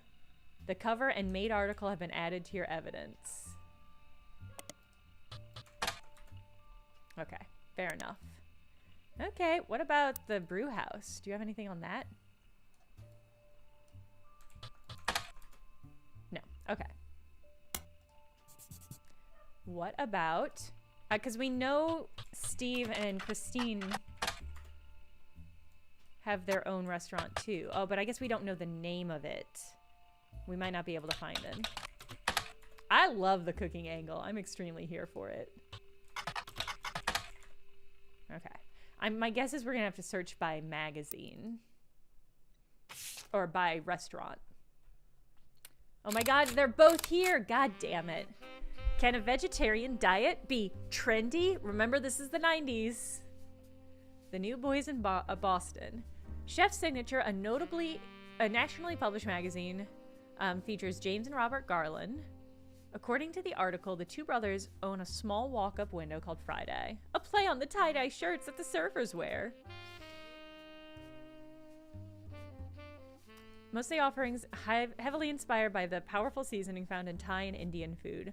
Signature dish is the samosa cone, which from a distance somewhat resembles a traditional ice cream complete with a waffle pattern.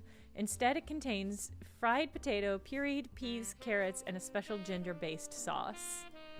Well, it's appropriative, but it does sound delicious. Robert, who is 3 years younger than James. Okay.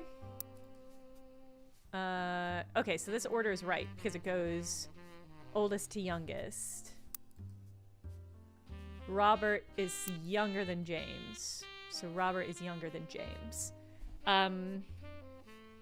That's a little confusing, though, because this implies they already had a child when this infidelity happened. Or maybe it doesn't. No, it does. If James is older...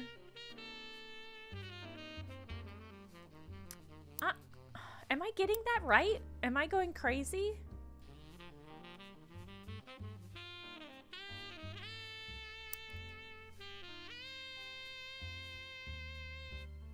Robert, who is 3 years older than James. I should go left to right.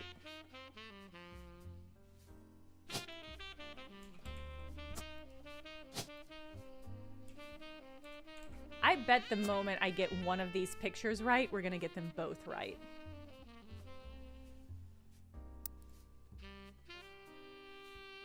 Yeah, Robert is younger than James, so this order is right. The lines from Affair and Marriage go to the box itself, not to individual children, so it doesn't tell you which son is whose kids. Okay, okay, that makes more sense. Okay, thank you, Hikaru. I was really, really confused about the timeline. Okay, so these lines are not indicating which of these child belongs to which pairing. Okay, thank you, I understand. We're gonna lock, I think the moment we drop one of their photos in, that will clear off 4 people for us. But let's finish reading this first. Now, although age difference has left him delegated to wear the sous chef jacket his whole life, so Robert is the one in red. Let's pop it in and see.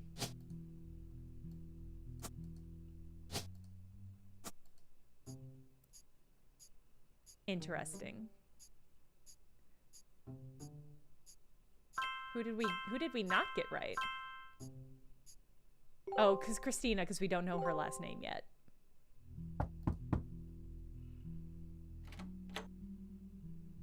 Has Clark reached out to you? Well, let me give you a short history lesson about the last few months of my life. Drama! 3 different people contacted me, claiming that somewhere in their history, they might be Roottrees. First, that young man, the rapper. I ignored that one. He seemed dubious. But then I saw the news. I felt terrible. So I began helping the others. Because my doubts with Felix were so misfounded, I ended up putting too much faith in the second person that approached me. I went to the media prematurely. I admit my mistake there. I wonder if that's the Anonymom. But the third person who contacted me also had a credible case. Before I could help, the company got to them somehow. The fact that the family silenced them doesn't seem to fill me with hope when it comes to Clark's intentions. But you're making progress based on the leads he gave you. It's really hard for me to get a read on him. I'll let you handle it. I've sent you the case I've been working on, and some company records I managed to track down. Ooh. The records are quite dense, but hopefully they're useful. Good luck. Ooh. God damn, okay. We're not going to dig into any of the stuff she just gave us, because we're almost at time, and I want to finish reading this one. Okay. As a result, James answers most of the interviewer's question. James credits his food and love for his culinary for his upbringing. Most kids hate vegetables growing up, but they didn't have parents like we did. My father was a chef, and my mother grew up on a farm that supplied his restaurant. That's how they met. I don't have any memories from the farm or anything like that before he moved here, before I could even talk. They told me stories. My dad's a great storyteller. He even wrote a book that partially helped fund Fried Eye. My guess is partially funded by fucking blackmailing the Roottrees.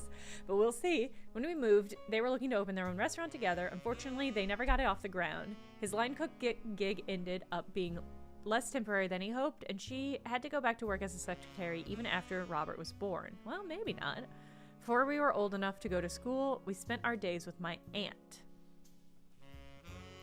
In the diner where we worked, my dad had no room for experimenting, so he'd exercise his skills at home on his days off. Had an eye for the best vegetables for him to work with. She did her best to pass that on to us. According to the article, their parents, who are now retired, visit Fried Eye often. They even have a favorite dessert, the Sistine apple. Apple pie has always been my mom's favorite, and my dad has always had the stupid line he used to make her laugh involving apple pie. Most people realize it's a Sistine Chapel pun and assume that's all there is to it, but it's actually secretly named after them, sort of.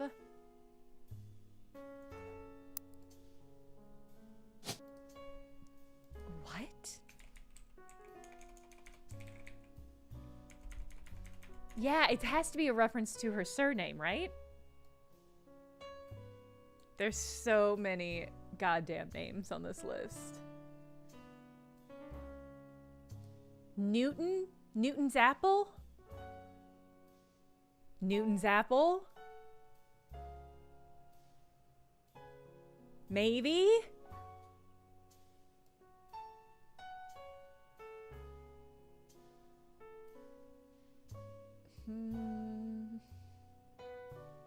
I like Decker Jr. Ooh, I'm gonna put down Newton, and we'll just... Why don't we search around for Christine Newton and see if that's gonna get us anywhere?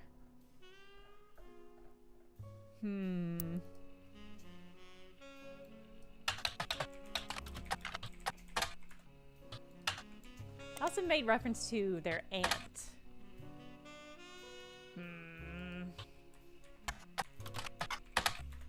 Also made reference to Newton Farm. Christine Michelangelo!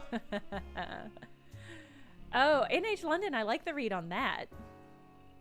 Oh, in which case it would have nothing to do with her last name. That's tricky. Much harder to brute force, yeah. Yeah. Steve and Christine equals Sistine. Oh, fuck, that's a good read. Oh. Yeah, you might be right. That's tricky.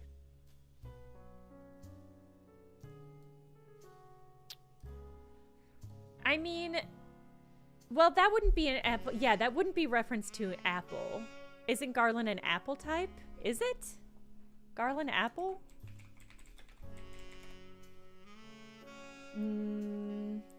Oh, it says it's a Macintosh style of apple.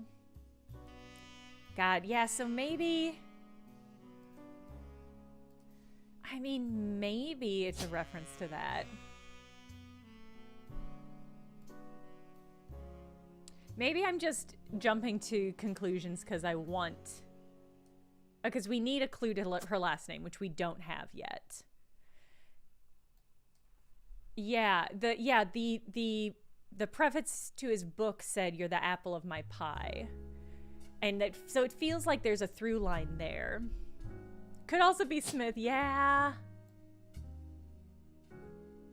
Yeah, that's true. All right, I'll put this back to unknown. Oof, tricky.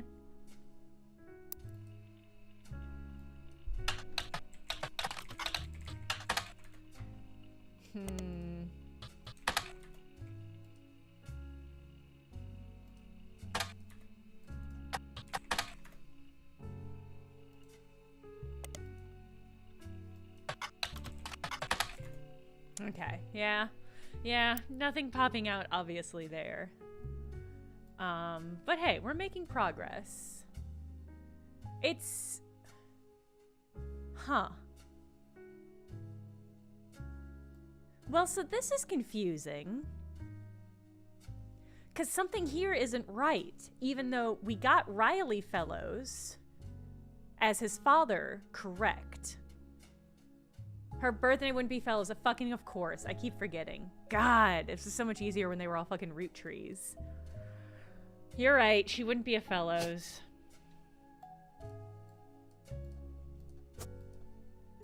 God, these nameless, beautiful women. Sheesh.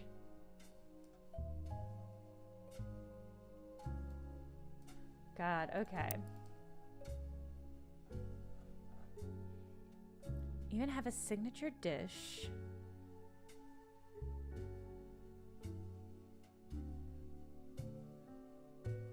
Apple pie has always been my mom's favorite, and my dad always had this stupid line he used to make her laugh involving apple pie. The apple of my pie. Most people realize it's a 16th chapel pun and assume that's all there is to it. It's actually secretly named after them, sort of.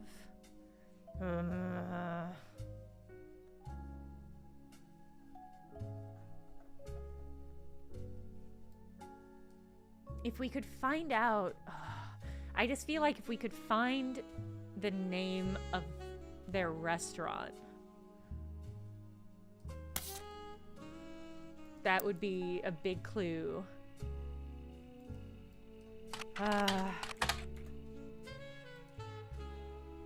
Yeah.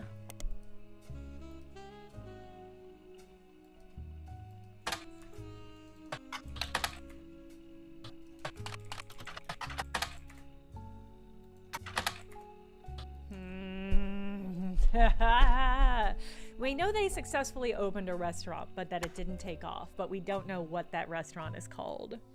Oh, that's so frustrating.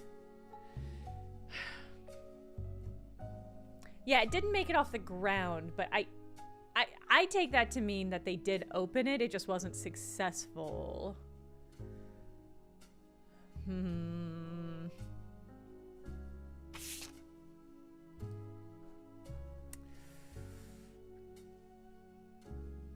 It's tricky.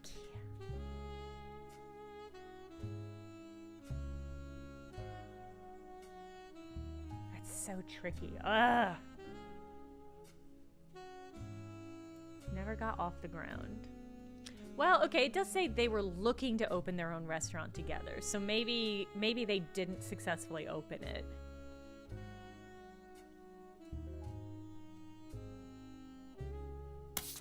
And it sounds like I had her job listed as chef, I think. But this is implying that she did go back to working as a secretary. Do you have any photos? Just her. Okay. Okay. Oh god, and there's all these company records. What a nightmare.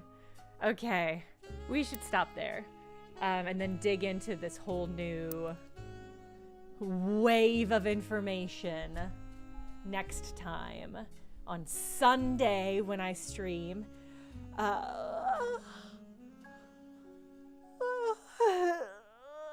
Maybe I'll nap. I'm feeling sleepy. Yeah, we'll be back streaming more of this game Sunday, normal time. And then we'll dig into all of this fucking massive pile of new evidence that we've gotten. And hopefully that can help us clear up some of these things. We're really close. We're achingly close on a couple of them. It just feels like there's a lot more information and less of it is focused. So we're in for a struggle on Sunday, I think. But I'm enjoying this so far. It's not overwhelming difficulty. It is definitely more difficult, but so far it's okay. But we'll see. So Dodger is playing this and her stream title is Guy Hudson Haters Club. Fucking funny. All right. Yeah. Good stream, everybody. Have a good rest of your week. Have a good start to your weekend. And I will see you on Sunday.